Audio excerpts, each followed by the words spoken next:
ভাই রে ভাই, আসলে ইন্ডিয়ার ক্রিকেট প্লেয়াররা কালকের ম্যাচে কি দেখাইলো আপনার 4-এর চেয়ে মানে 6-এর মার ছিল বেশি, আর মাঠ ছিল এত গরম। আসলে ক্রিস গেল মাঠে থাকলেও হয়তো বা এতটা উত্তাপ ছড়াইতো না। প্রথমে কালকে খেলছে তিলক ভার্মা এবং সঞ্জু স্যামসন, মানে দুইটাই কিন্তু তরুণ প্লেয়ার বলা চলে। তার মধ্যে সঞ্জু স্যামসন একটু অভিজ্ঞতা সম্পন্ন প্লেয়ার। কালকের খেলা যারা দেখছেন তারা বুঝবেন যে আসলে টি-20 ক্রিকেট খেলা কাকে বলে। আমি পুরোটা খেলায় দেখেছি।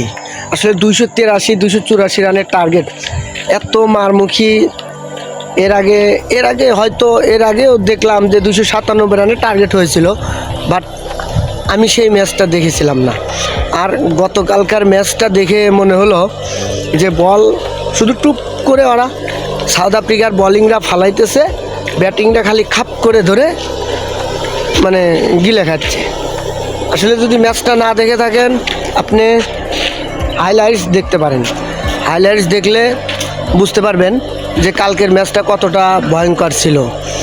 মানে প্রতিটা মানে 1 উইকেট পড়লো মাত্র, আর 1 উইকেট যাওয়ার ফলে 20 ওভারে ওরা রান নিল 283।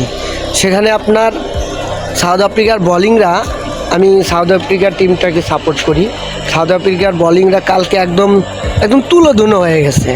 মানে বল মাটিতে ফালানোর সাহসই পায় নাই ইন্ডিয়ার দাদারা। মানে কালকে কি যে মনে করে মাঠে নামছিল, কোনো কিছু খেয়ে নেমেছিল কিনা নাকি আসলে ভাবা যায় না। আর আমাদের বাঙালিরা টি-20 টেস্ট ও ওয়ানডে যেটাই খেলুক না কেন, মাঠে নামার আগেই তারা বোল্ড আউট হয়ে যায়। মানে এদের খেলা আর ওদের খেলা, আমাদের খেলোয়াড়েরা যে কবে খেলা শিখবে, এই তরুণ খেলোয়াড়েরা যে স্টাইল। তারপরে ছিল কেরা, হার্দিক পান্ডিয়া, রিঙ্কু সিং, সূর্য কুমার যাদব, দেখেন বাঘা ব্যাটিং সব কিন্তু পড়েই আছে।